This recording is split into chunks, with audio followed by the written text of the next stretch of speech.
Good afternoon. It is Tuesday, December 27th.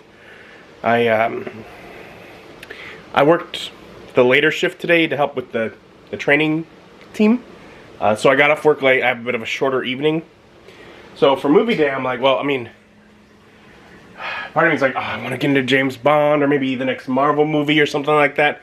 But the next movies in both of those are over 2 hours. And I'm like, closer to an hour and a half would be better. So I was looking at movies today. I was like, what do I want to watch? What do I want? I came to a decision. I'm going to watch Home Alone 3. So I've watched the first two Home Alone movies. Great fun. Home Alone 3 is a different kid, different criminals. His parents aren't even out of town. They're just at work. He's homesick. But it does have the child sets traps and confounds stupid criminals idea. I liked it as a kid. I guess however old I was when it came out. 97, yeah, it's still a kid. That was what, 10-ish? And it's still winter. It's a good winter movie.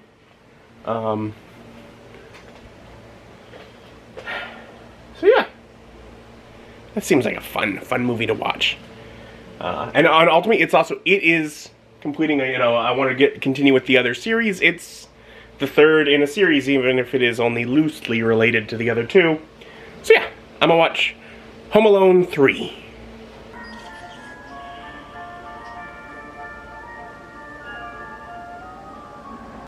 And I would give Home Alone 3 a 7.6 out of 10.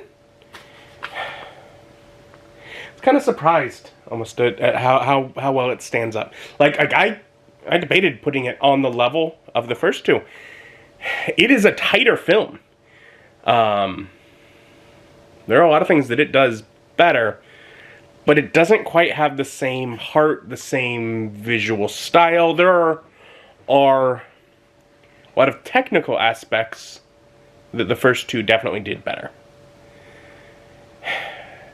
But if you're thinking like audience child, like a child audience, I think this one would be better for children.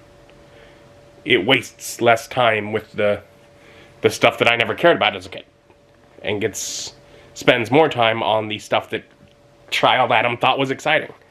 From the back of the box. Also, the story is a bit higher stakes. Back of the box. The U.S. Air Force has a new secret weapon, and he's only 8 years old. From comedy legend John Hughes comes the hilarious, action-packed hit that's lots of fun for the entire family. Kids News Network.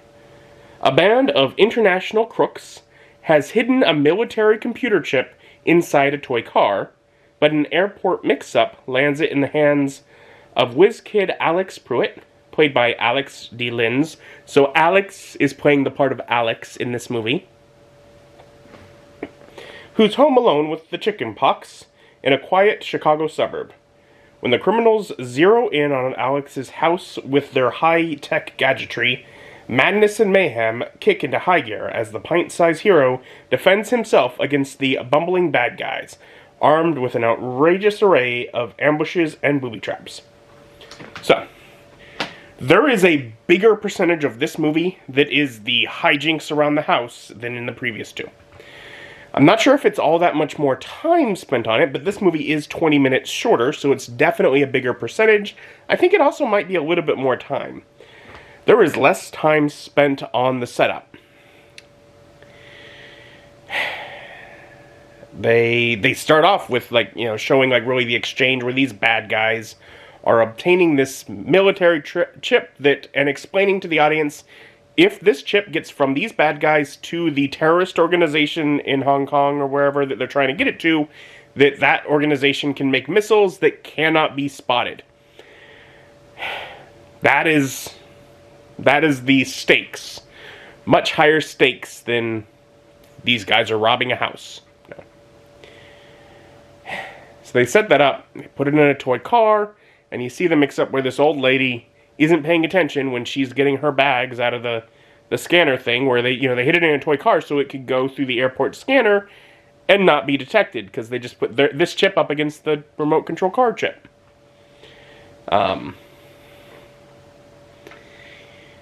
So she ends up with the bag. They see her.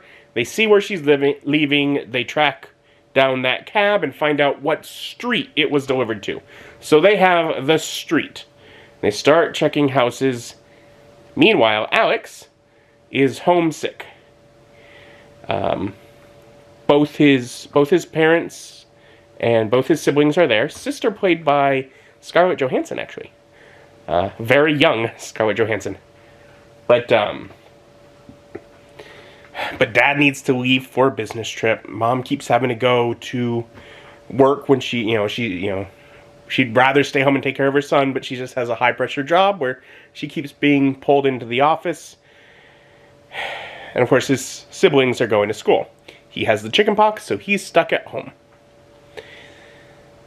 And he's kind of mischievous, he's looking at neighbors' houses through telescope, and he sees one of them. No, that person doesn't live there. Clearly, this is someone that's broken in. He calls the cops.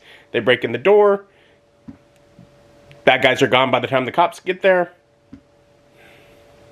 What you gonna do? He's told, hey, don't prank the cops. He's like, I wasn't pranking, but no evidence otherwise. So, happens again the next day. And he's like, oh, we got him, because the guy was still in the house when the police get there, but he, hides in, a ceiling board, and the police aren't searching that hard. Nothing looks like it's being taken. They're thinking this is, being called in for some normal burglary. Neither of these houses are having anything robbed from them, because they're searching. They're trying to find the toy car.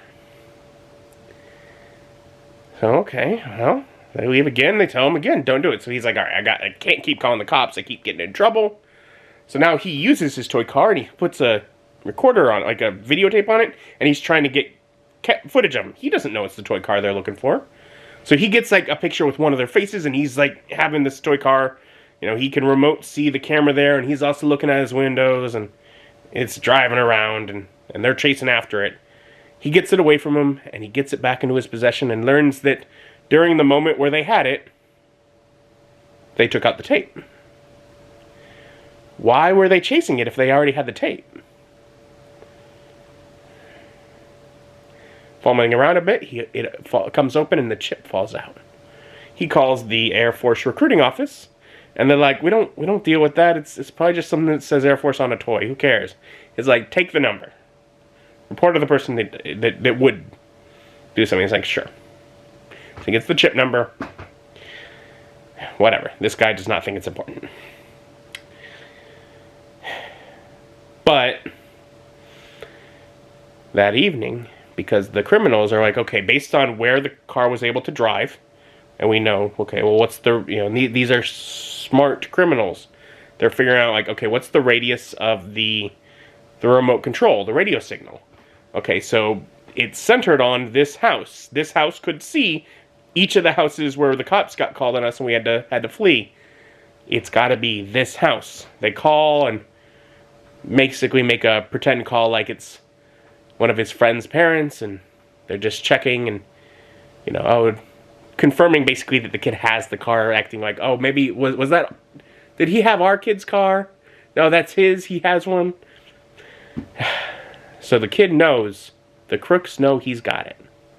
They're coming for him next. So through the night, he starts booby-trapping some stuff.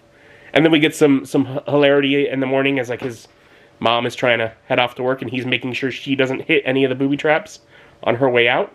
And then some more booby trapping after she's left to fortify the outside of the house. And hijinks ensue. This time 4 criminals. Not 2, but 4 criminals to fall into the traps.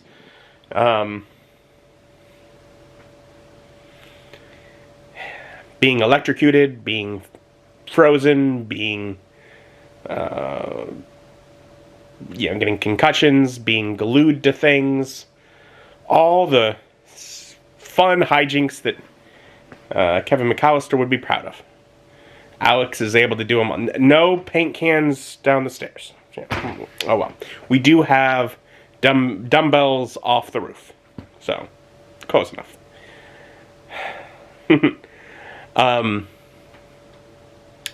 And by the end, you know, two of the criminals end up in, you know, he'd basically made it look like their pool was in a different spot. And it's Chicago suburb in the winter. It's frozen over. It's ice. It's all the same visual interest that we got from the first movie of being Chicago. It's great. And they end up falling into the pool, thinking that the pool was over there and the trampoline was over here. Well, it was a switcheroo. And now they're frozen in the pool. The lady burglar ends up going down the dumbwaiter and getting stuck, all contorted like a pretzel. The leader of them is gone for a while. We're following different hijinks, and he disappears for a bit after learning that Alex basically is telling his mom, "Oh, no rush home," like he's trying to keep his mom from coming home and getting involved in it. Well, at a certain point, he sets a trap for Alex, and so he goes over to the neighbor's house where he's aware Alex probably knows old elderly neighbor lady is freezing to death where she was tied up in the garage with the doors open in the middle of a blizzard. So he goes over to try and save her, get her into the house to heat. And the guy comes out and points a gun at him, but he's swapped the guns because Kid made a couple of different guns. Like toy guns, a water gun and a little plastic dart gun that both kind of look like guns. Now this guy, apparently not noticing that this clearly it's a plastic gun, is not the same weight as his real gun when he picked up the wrong one. Because those don't weigh the same. But he apparently didn't notice. He's threatening the kid, and the kid's like, that's not yours either. You know, the chip's not yours, I'm not giving it to you. That's not yours either. This is yours, and he pulls out one of his toy guns. Because we saw him throw away the real gun once he found it. The guy runs off. And by this point, the news of the chip has gotten to the proper people, and they're like, no, that's the one that we're looking for. How did someone know that number if they don't have it? And they're got the plows going in front of them, going home. Kid is a hero. Chip returned to the proper authorities. And the three criminals captured, but the one that ran away, oh no. Well, this adventure has not just Alex, but it has bird and rat friends who are also definitely, like, intelligent and doing things. So Bird Friend finds the guy hiding in a little igloo that Alex rigged up some fireworks to. And he lights a match, lights the fireworks off, and the guy is caught because his hiding place is blown up. And then right after we got a moment where, like, the FBI guy's like, I've been searching for this guy for 7 years. He always manages to get away. Not this time. Alex gets him. And the technology company who had lost the chip gives the family, like, a nice reward for returning it. Alex is a hero. His family no longer thinks that he was calling false alarms on the police and being such a nuisance. The grouchy neighbor lady all of a sudden cares for him because he went and bothered to try and help keep her from dying. Maybe he's not such a bad kid after all. But it is tight. It is a lot of action. It is a bigger percentage of action than the first two.